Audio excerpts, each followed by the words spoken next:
Skull and Bones Society, Political Mystery at Yale University, USA. In the ivy-clad halls of Yale University, one of America's most prestigious institutions, lies a shadowy enigma that has intrigued scholars, conspiracy theorists, and the public for nearly 2 centuries. The Skull and Bones Society. Founded in 1832, this secretive fraternity, known simply as Bones, has cultivated an aura of mystique, exclusivity, and power, drawing some of the nation's most influential figures into its fold. Presidents, senators, CEOs, and spies among them. Nestled within the Gothic architecture of New Haven, Connecticut, its windowless headquarters, the Tomb, stands as a silent sentinel, guarding rituals, secrets, and a legacy that intertwines with America's political elite. What began as a college club has morphed into a symbol of privilege, conspiracy, and unchecked influence, raising questions about its role in shaping the nation's destiny. This essay explores the origins, rituals, membership, political connections, and enduring mysteries of Skull and Bones, peeling back the layers of a society that thrives on secrecy in the heart of American academia. Skull and Bones emerged in 1832 against a backdrop of intellectual ferment and social hierarchy at Yale.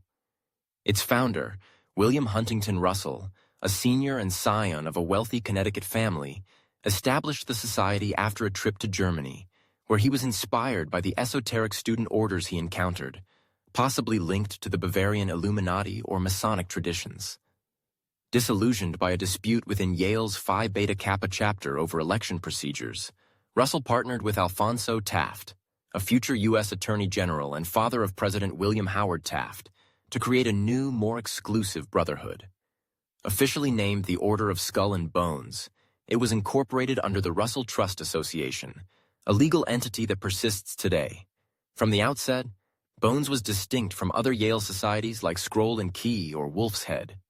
Limited to 15 senior members annually, handpicked from the university's wealthiest, most connected families, it promised not just camaraderie, but a lifelong network of power. The society's insignia, a skull with crossed bones beneath the number 322, fueled speculation.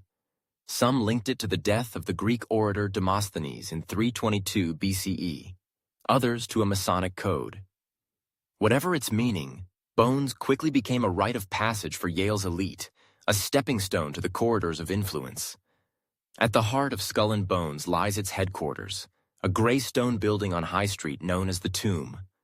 Constructed in 1856 and expanded over time, this windowless edifice, flanked by towers and sealed with an iron door, exudes an air of impenetrability. Inside, members gather for twice-weekly meetings, shielded from prying eyes. Descriptions from rare leaks paint a bizarre picture. Walls adorned with skeletons, coffins, and relics. Rooms filled with artifacts allegedly stolen from historical figures. And a sanctum where rituals unfold under flickering candlelight. The Tomb's secrecy amplifies its mystique. Yale students whisper of muffled chants and eerie processions, while outsiders, barred by locked gates, can only speculate. In 2001, journalist Ron Rosenbaum and a team used hidden cameras to glimpse a courtyard initiation, capturing hooded figures and theatrical screams. A tantalizing but incomplete peek into Bones' inner world. The Society's refusal to confirm or deny such accounts only deepens the enigma, cementing its reputation as a vault of hidden truths. Skull and Bones' rituals, shrouded in rumor and rare testimony, are central to its allure. Each spring, 15 juniors are tapped, invited to join in a secretive selection process based on lineage, ambition, and potential. Once inducted, they become Bonesmen, swearing lifelong loyalty under oaths of silence.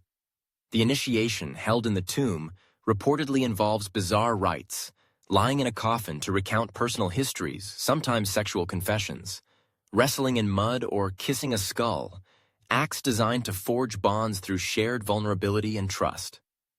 The Society's structure mirrors a cult-like hierarchy.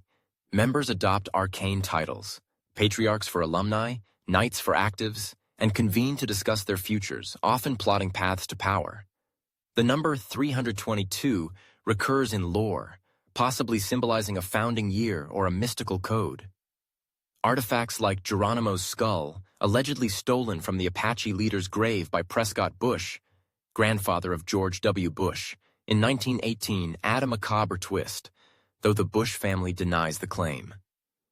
These traditions, whether myth or reality, underscore Bones's blend of elitism and eccentricity, binding members in a pact that transcends Yale. Skull and Bones's roster reads like a directory of American influence. 3 U.S. presidents, William Howard Taft, 1878, George H.W. Bush, 1948, and George W. Bush, 1968, were Bones men, alongside figures like John Kerry, 1966, Secretary of State under Obama, and William F. Buckley, Jr., 1950, conservative icon. Beyond politics, members include Wall Street titans, Henry Luce of Time Life, Averell Harriman of Brown Brothers Harriman, CIA operatives like Bush Sr., Director 1976-1977, and Supreme Court Justices Potter Stewart, 1937. This concentration of power, drawn from a pool of just 15 annual inductees, fuels theories of a shadow elite steering the nation. The society's exclusivity amplifies its reach. Yale, a cradle of privilege, funneled scions of industrialists, bankers, and politicians into Bones, creating a self-perpetuating network. Members mentor each other post-graduation, securing internships, board seats, and political appointments. Critics argue this nepotism undermines meritocracy, while defenders see it as a natural outcome of elite education. Either way, Bones's alumni have left an indelible mark on America's political and economic landscape. The central mystery of Skull and Bones is its alleged sway over U.S. politics. Conspiracy theorists paint it as a puppet master, orchestrating events from wars to economic crises. George W. Bush's 2004 election against John Kerry, 2 Bonesmen, revived claims of a rigged system, dubbed the Bones Bowl. The society's ties to the CIA, through figures like Bush Sr. and Richard Helms, 1943, feed speculation of covert operations, while its Wall Street connections suggest influence over finance and policy. Historical evidence is murkier. No records prove Bones directs global affairs, and its small size, about 800 living members at any time, limits its scope compared to broader power structures like Congress or corporate boards. Historians like Anthony Sutton, author of America's Secret Establishment, 1983, argue it's a training ground for a ruling class, not a cabal. Yet, Bones's opacity invites suspicion. Why the secrecy if its aims are benign? The 2009 lawsuit by the Apache tribe to reclaim Geronimo's skull from the tomb, still unresolved, only stokes the fire, hinting at a darker legacy. Skull and Bones has transcended Yale to permeate popular culture. Films like The Skulls, 2000, and The Good Shepherd, 2006, fictionalize it as a sinister brotherhood, while books like Alexandra Robbins' Secrets of the Tomb, 2002, offer insider glimpses, albeit contested by Bonesmen. Its skull and crossbones emblem echoes in pirate flags and secret society lore, amplifying its mystique. This fascination reflects a broader unease with privilege and power. In an America wrestling with inequality, Bones embodies the hidden hands of the elite, a lightning rod for both awe and anger. On February 24, 2025, as debates over transparency and accountability rage, its story resonates, mirroring society's struggle to reconcile democracy with dynastic influence. Skull and Bones thrives on its contradictions. A college prank turned political dynasty, a fraternity cloaked in Gothic grandeur, a network both overstated and underestimated.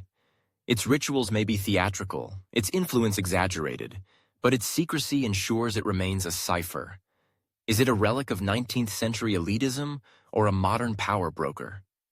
The truth, like the tomb's sealed doors, stays locked away. For nearly 200 years, Bones has shaped leaders while eluding scrutiny, a testament to the allure of mystery in a rational age. As Yale evolves, more diverse, less insular, the society persists, tapping new generations into its fold. Whether a harmless tradition or a shadow government, its legacy endures, a skull grinning from the past into an uncertain future. Skull and Bones, born in 1832 at Yale, is more than a secret society. It's a mirror to America's soul, reflecting ambition, privilege, and the quest for control. From Taft to Bush, its bonesmen have climbed the heights of power, leaving trails of intrigue and suspicion. On February 24th, 2025, as we ponder its secrets, it stands as a riddle wrapped in history, a fraternity whose whispers echo louder than its silence. In the tomb's shadows, the line between myth and reality blurs, reminding us that some mysteries, like the men who wear the mask of bones, defy unraveling. If you enjoyed this story and want more incredible historical tales, don't forget to like, share, and subscribe to our channel. Your support keeps us bringing you more amazing content. Stay tuned for more.